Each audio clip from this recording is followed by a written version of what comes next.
ওএনজিসির রাসায়নিক বর্জ্য কৃষি জমি ও মৎস্য চাষের জলাশয়ে মিশে ফসল নষ্ট এবং মাছের মৃত্যুর অভিযোগ। সোনামুড়ার খেদাবাড়ি এলাকায় ক্ষতিগ্রস্ত কৃষক ও মৎস্য চাষিদের মধ্যে ক্ষোভ চরমে। ক্ষতিপূরণের দাবিতে ওএনজিসির গেট অবরোধ করে বিক্ষোভ দেখালেন তারা।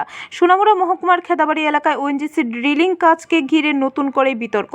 স্থানীয় কৃষকদের অভিযোগ, প্রকল্প এলাকা থেকে নিষ্কাশিত রাসায়নিক একটি ট্যাঙ্কে জমা করে রাখা হয়।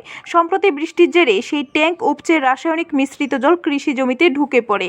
এর ফলে জমির ফসল পুড়ে নষ্ট হয়ে যাওয়ার পাশাপাশি মাটিও ক্ষতিগ্রস্ত হয়েছে বলে অভিযোগ কৃষকদের। শুধু কৃষি জমি নয়, তার পাশে জলাশয় এবং ছোট বড় পুকুরেও রাসায়নিক মিশে যাওয়ার অভিযোগ উঠেছে। স্থানীয় মৎস্য চাষিদের দাবি, জল দূষিত হয়ে বহু মাছ মারা গেছে। কিছু মাছ বেঁচে থাকলেও সেগুলি খাওয়ার উপযুক্ত কিনা তা নিয়েও তৈরি হয়েছে আশঙ্কা। স্থানীয়দের আরও অভিযোগ, জলাশয় থেকে রাসায়নিক ও কেরোসিনের মতো গন্ধ পাওয়া যাচ্ছে। এর ফলে মাছ ও অন্যান্য জলজ প্রাণীরও ক্ষতি হচ্ছে বলে দাবি তাদের।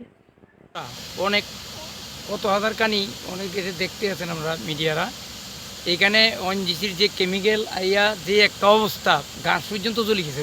আমরা ওএনজিসিতে অনেকবার কমপ্লেন করছি। আজ যে কমপ্লেন করার পর শেষ পর্যন্ত আমরা এখানে অবরোধ করছি।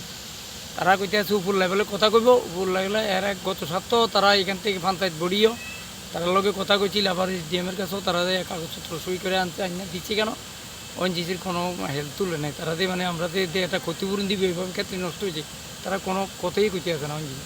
আজকে এখানে বাসপালাইয়ের একটা গেটের সামনে করছে, পরবর্তী অফিসার আছে, আর এর পরে তারা কইতে আছে আমরা উপর লেভেলে কথা কইছি। তো গত সপ্তাহ তো তারা কাগজ দিছে, কাগজ দরবারও তো তারা কই এক সপ্তাহে তো কোনো কৃষকের সাথে আলাপই করছে না।